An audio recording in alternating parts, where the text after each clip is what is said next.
Assalamualaikum warahmatullahi wabarakatuh. Salam sejahtera bagi kita semua.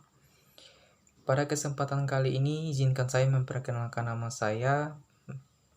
Nama saya Muhammad Nuran, kelas 5G, NIM 2018-21575.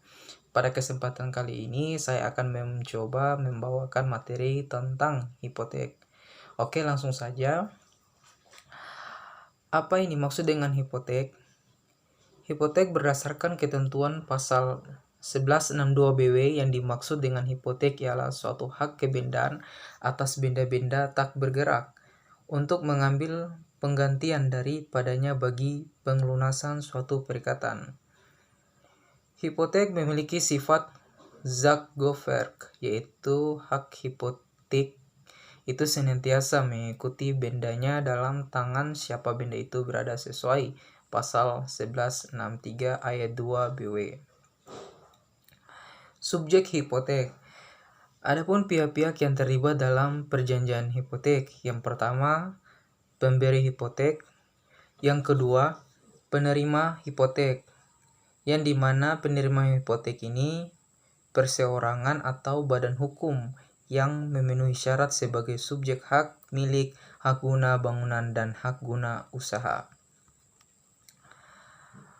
Objek hipotek berdasarkan pasal 1164 BW. Objek yang dapat dibebani hipotek adalah sebagai berikut. Yang pertama, benda-benda tidak bergerak yang dapat dipindahkan, dan yang kedua, hak obstal atau hak numpang karang, yaitu hak kebendaan untuk mempunyai gedung, bangunan atau tanaman di atas tanah orang lain.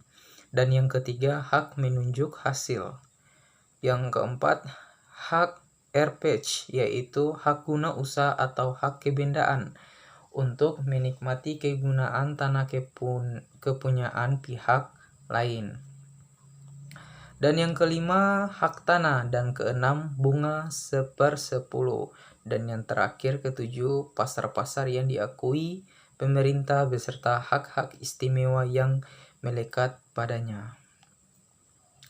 Di dalam hipotek ini, adapun proses terjadinya hipotek. Yang pertama, yaitu berupa perjanjian pemberian kredit atau membuka kredit dengan kesanggupan menyediakan jaminan hipotek, yang dimana dalam proses ini terjadi di bank pemerintahan maupun bank swasta, dan perjanjian bersifat pokok, berbentuk bebas dan bersifat obligatoir. Dan yang kedua, perjanjian pembebanan hipotek. Perjanjian ini bersifat aksesorir dan bersifat kebendaan dalam arti menimbulkan hak-hak yang dapat dipertahankan terhadap siapapun selalu mengikuti bendanya dan mempunyai kedudukan preferensi. Perjanjian ini dibuat dalam bentuk akta oleh PPAT. Dan yang ketiga, pemasangan atau pendaftaran hipotek. Proses ini terjadi dengan cara pendaftaran di dalam buku tanah sebagai alat bukti yang kuat tentang telah terjadinya pembebanan secara sah. Dengan adanya pendaftaran tersebut dapat diterbitkan sertifikat hipotek. Lahirnya hipotek. Berdasarkan ketentuan pasal 1179 ayat 2 BW dikatakan bahwa pendaftaran merupakan syarat bagi berlakunya hipotek, yang dimana dengan demikian maka hipotek lahir pada saat dilakukan pendaftaran atau pembukaan oleh Kepala Seksi Pendaftaran Tanah, sedangkan akta yang dibuat oleh PPAT merupakan syarat sahnya pemberian hipotek. Hapusnya hipotek. Pada pasal 1209 BW ada 3 alasan hapusnya hipotek. Yang pertama yaitu karena hapusnya perhutangan pokok, yang kedua karena pelepasan hipotek oleh si berpiutang, dan yang ketiga karena penetapan tingkat oleh hakim.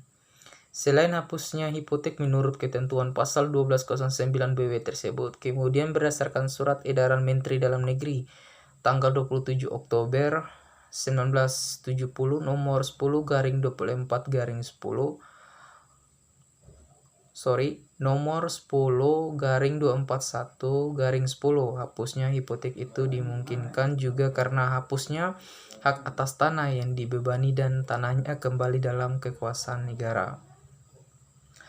Kemungkinan hak tanah itu sebagai berikut.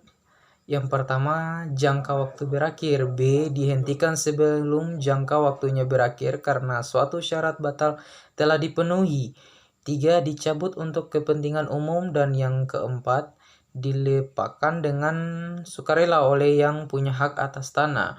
Dari ketentuan tersebut di luar kemungkinan yang secara formal ditentukan dalam undang-undang masih ada kemungkinan lain yang di luar undang-undang untuk hapusnya hipotek. Dan yang terakhir, dengan hapusnya hak tanah yang dibebani itu berarti yang hapus bukan perutangan pokok berupa perjanjian pinjaman uang, melainkan hipoteknya sebagai perjanjian aksesorir itu hapusnya sehingga kreditur tidak lagi merupakan kreditur yang preferen yang dijamin dengan tanah. Dengan hapusnya hak atas tanah yang dibebani hipotek menjadi hapus dan tanahnya kembali kepada negara. Baik, itulah beberapa penjelasan mengenai tentang hipotek dari saya. Kurang dan lebihnya saya mohon maaf. Wassalamualaikum warahmatullahi wabarakatuh.